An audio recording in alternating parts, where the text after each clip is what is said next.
Alors, bonjour à tous, j'espère que vous allez bien. Aujourd'hui, j'aimerais vous faire une vidéo pour vous partager quelques articles publiés par Jacques Attali depuis fin 2020 qui sont passés assez inaperçus. Habituellement, Jacques Attali fait pas mal d'apparitions télé dans lesquelles on le voit s'essayer à des prévisions. Mais j'ai remarqué que au cours de ces dernières années, ces derniers mois, il s'est fait beaucoup plus discret à la télévision, mais ça l'a pas empêché de continuer de s'exprimer, notamment au travers de son site. Et donc je voudrais vous partager ça aujourd'hui. Le premier article, il date donc du 23 novembre 2020. Il s'intitule Que peut-on espérer de 2021? Ce qu'il faut noter, là, vous voyez, en fait, je suis allé le chercher sur LinkedIn parce qu'il a supprimé de son site quelques mois après sa parution et il est introuvable. Et heureusement, en faisant une recherche, j'ai pu remettre la main dessus en tombant sur celui-ci. Dans cet article, il y a quelque chose qui a particulièrement retenu mon attention. Ici, il nous dit bien sûr, les dangers qui pèsent sur 2021 restent gigantesques. On pourrait découvrir que les vaccins contre l'actuelle pandémie ont été autorisés trop tôt, sous pression politique, et qu'ils ont des effets secondaires désastreux, ce qui conduirait à interrompre leur usage et ramènerait le monde à l'obligation du confinement pour des années encore. Alors ce qu'il faut savoir, c'est que cet article, il date de novembre 2020. À l'époque, les vaccins n'avaient pas encore été terminés et la campagne vaccinale n'avait pas débuté. Mais il annonçait déjà que la vaccination allait être interrompue à cause d'effets secondaires désastreux. Ensuite, on va passer au second article. Celui-ci, il date de janvier 2021 et il s'intitule Où en serons-nous après le 8e reconfinement? Et alors là, il nous dit puisqu'en France, comme dans tous les autres pays du monde, un 3e confinement s'annonce, il faut oser se poser une question que peu de gens osent poser encore, même si elle est, inconsciemment, dans beaucoup d'esprits. Que se passerait-il si nous étions obligés de reconfiner un mois ou deux, tous les 4 ou 6 mois pendant de longues années? Personne n'ose vraiment penser à cette hypothèse, parce qu'on a le plus grand mal à admettre que cette pandémie est vraiment durable. Chacun préfère penser que ce cauchemar absurde finira bientôt, soit naturellement parce que toute pandémie antérieure a toujours fini par s'éloigner, soit encore parce que les vaccins réussiront vite à la vaincre, soit enfin parce que les traitements réussiront bientôt à rendre cette maladie bénigne et sans conséquences à long terme. Ensuite, il nous dit seulement, voilà, rien n'est moins sûr. Et si on veut vraiment affronter l'avenir dans toutes ses dimensions, il faut se préparer aussi au cas où cette pandémie est là pour longtemps, en évaluer toutes les conséquences et chercher à les écarter. Et alors là, en fait, il nous présente 3 stratégies possibles. Et il nous dit une première stratégie imposée par les personnes âgées serait de continuer de tenter à réduire l'impact de cette pandémie sur les systèmes de santé par des confinements à répétition. Si chaque reconfinement futur ressemble à ceux qu'on a déjà connus, on ne laissera ouverts que les secteurs qu'on nomme aujourd'hui essentiels. L'économie de chaque pays chutera à chaque fois de 20% en moyenne annuelle, puis remontera, mais jamais au même niveau qu'avant, puis redescendra. Au 8e reconfinement, chaque pays aura perdu, selon les cas, entre 20 et 30% de ses recettes fiscales, de ses emplois, de ses capacités de production. Ce serait l'équivalent du coût d'une guerre. Avec cette stratégie, à un certain moment, qui reste à définir, on ne pourrait plus financer les systèmes de santé et les systèmes sociaux, ni par l'impôt, qu'on aura augmenté sur les plus riches jusqu'à l'extrême, ni par la dette, devenue intolérable. Il faudrait alors réduire massivement les transferts sociaux pour sauver l'essentiel.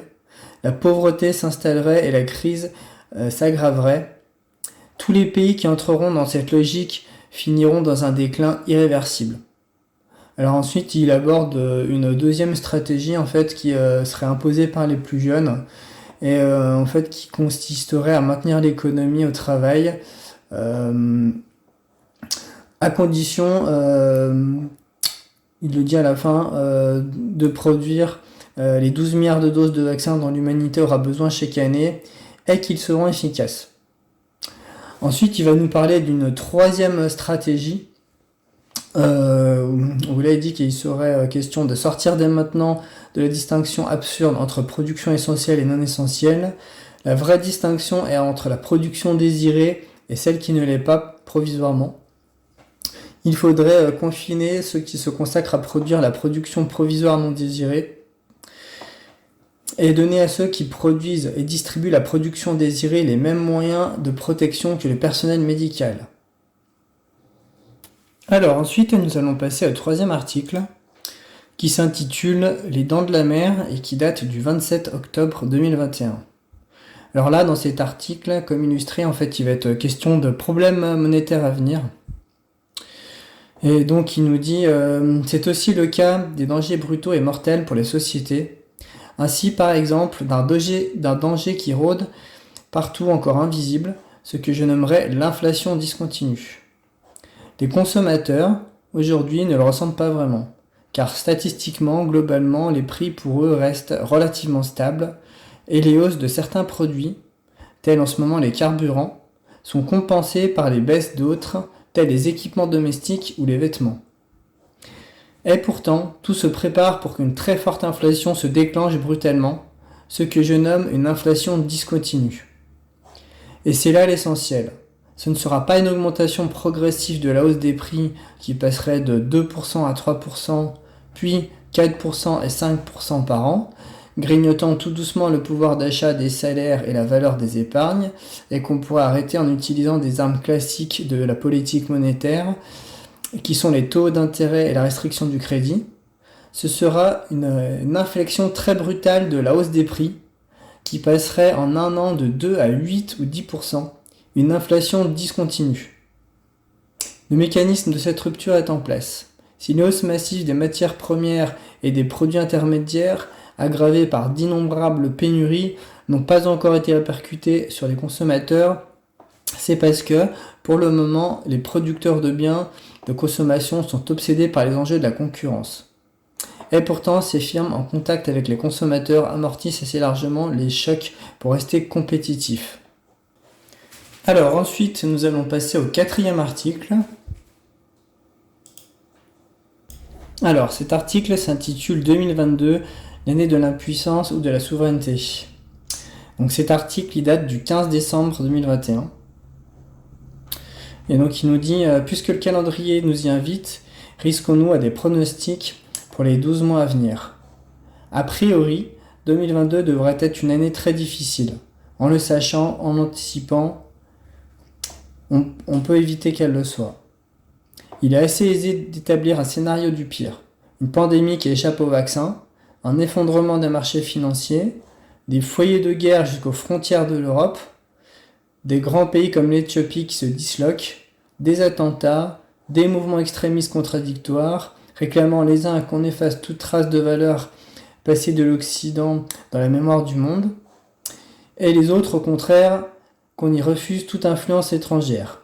Tout cela est possible, tout cela aura lieu.